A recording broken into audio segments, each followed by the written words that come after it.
Well, we had to come to Enid to the grain grading school to catch up with Kim Anderson. Kim, there's a lot of talk across the state that this may be one of the worst wheat crops in many years. What are you seeing? Well, I think reports are probably correct. You've got to go back to the 50 to get production this low. But I think the market may have already taken this short crop into consideration and maybe thinks that it's a little bigger than it was, say, a couple weeks ago. Okay, so let's talk about the prices with all of that in there. How does that affect it? Well, you look at the Kansas City or the KC July contract price and our cash prices. They've fallen off nearly 50 cents in the last couple of weeks. And again, I think that goes around that the market's thinking that we'll have a little more production, still low, right, but more production than we had.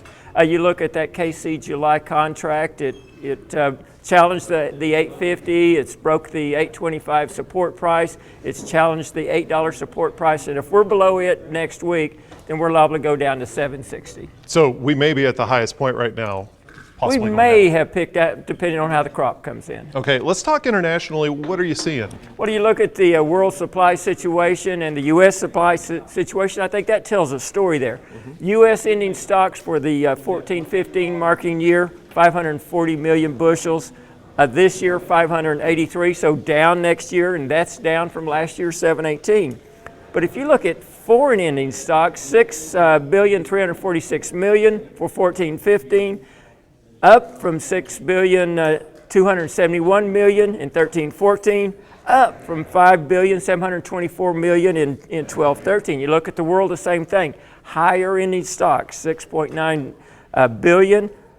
Last year, 6.6 billion. The year before, 6.4 billion. So foreign and world stocks keep increasing while U.S. stocks are tight. There's plenty of wheat in the world. Okay, and I'm just going to ask it with all this wheat around here. Let's talk about canola.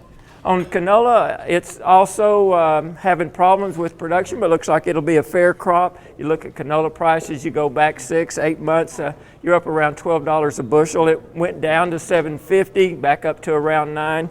So canola prices look like they're going to stabilize in that $9 area. Okay, wheat price in Kingfisher, Oklahoma, in the middle of June, what do you got? $7.47 a bushel. Okay, Kim Anderson, grain marketing specialist here at Oklahoma State University.